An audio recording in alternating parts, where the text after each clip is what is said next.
যে স্বপ্নের জন্য যারা প্রাণ দিয়েছে সেই স্বপ্নকে আমরা বাস্তবায়ন করবই। এটার থেকে আমাদের বেরিয়ে যাবার কোনো উপায় নেই। আমাদের প্রতিজ্ঞা রইল আমরা এটা করব। আমরা নতুন বাংলাদেশের অফিস এটা করেছি। নতুন বাংলাদেশ গড়ার জন্য আমরা এখানে এসেছি, সেটা যেন সবাই মিলে আমরা করতে পারি। দেয়ালের যে লেখাগুলো যখনই দেখি অবাক লাগে, এত কথা কিভাবে এদের মনে আসলো। এদের পেছনে তো কোনো কবি নাই, কোনো সাহিত্যিক নাই, কোনো পণ্ডিত নাই যে কথাগুলো জোগাড় করে করে দেবে, কিন্তু সারা শহর ছড়িয়ে আছে, অন্যান্য শহরেও আছে। প্রতিটি কথা অত্যন্ত মূল্যবান, ছোট্ট কথা, ছোট্ট ছবি, অত্যন্ত মূল্যবান। শুধু বাংলাদেশের মানুষ উতলা হয়ে গেছে নতুন বাংলাদেশ করার জন্য, তাই না? আমাদের যত বাংলাদেশি সারা দুনিয়া জুড়ে আছে, তোমরা একটু আগে বলেছো তাদের কথা, তারা সবাই বলছে যে আমরা আসতে চাই, আমরা এই নতুন স্বপ্ন বাস্তবায়নে শরিক হতে চাই। কাজে তারা, তোমরা যে ঢেউ উঠিয়েছ শুধু এখানকার মনে না, সারা দুনিয়ার বাংলাদেশিদের মনে এই ঢেউ উঠিয়েছে, তারাও যোগ দিতে চায়। যারা বাংলাদেশি নয়, অন্যান্য দেশের তরুণরা, তারা বলছে আমরাও দেখতে চাই, কারণ আমাদের দেশেও এরকম দরকার। কাজে এটা কোনো সীমাবদ্ধ নয় যে বাংলাদেশের মনের মধ্যে তোমরা প্রচন্ড ঢেউ জাগিয়ে দিয়েছ, প্রচন্ড স্বপ্ন জাগিয়ে দিয়েছ। তোমরা সারা পৃথিবীর তরুণকে জাগিয়ে দিয়েছ যে এই তরুণদের হাতেই সৃষ্টি হবে নতুন পৃথিবী। কাজেই তোমরা যেটা করলা সেটারই একটা সূত্রপাত, তরুণদেরকে দিয়েই নতুন পৃথিবীর সূত্রপাত। এটা শুধু নতুন বাংলাদেশের সূত্রপাত না, এটাই নতুন বাংলাদেশের মাধ্যমে নতুন পৃথিবীর সূত্রপাত করছো তোমরা। তোমরা ইতিহাস। আজকে মনে হচ্ছে সাধারণ কয়েকজন তরুণ সামনে বসে আছে, কিছুদিন পরে এই সাধারণরাই অসাধারণ হিসেবে পৃথিবীব্যাপী স্বীকৃত হবে, যেহেতু তোমরা অসাধারণ কাজ করেছো। সেই কাজে যেন বিরতি না আসে, এটাই হলো আমাদের প্রতিজ্ঞা, যে আমরা যেন করতে পারি।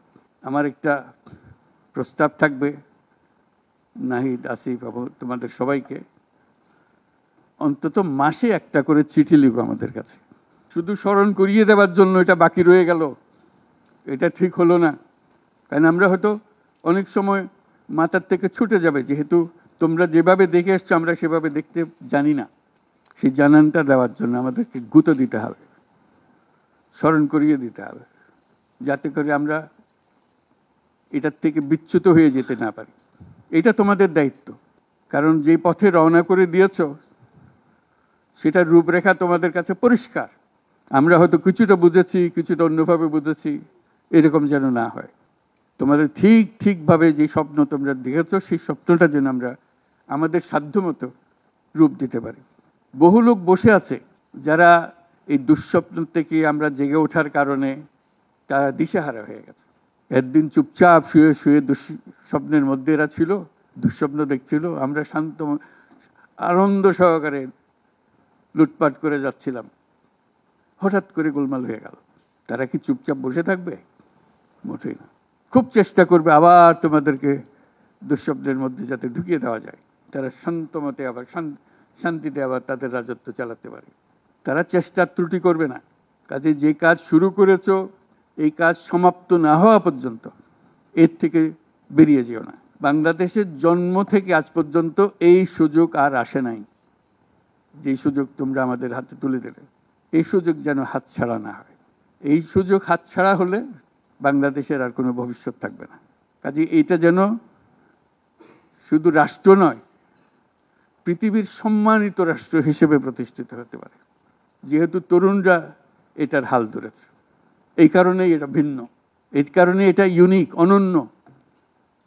এই অনন্য একটা দেশ আমরা তৈরি করতে চাই। তোমাদের চিন্তায় স্বচ্ছ, তোমাদের চিন্তায় সঠিক, এটা মুঠো থেকে ছাড়বে না, হাত থেকে ছাড়বে না, এবং আমাদেরকে স্মরণ করিয়ে দেবে যদি আমরা এটার এই স্বপ্নের থেকে দূরে সরার কোনো কাজ করে ফেলে। আমাদের কারো কোনো ইচ্ছা নাই এই স্বপ্ন বাইরে যাওয়ার, এই স্বপ্ন বাস্তবায়ন করাই আমাদের সার্বক্ষণিক কাজ।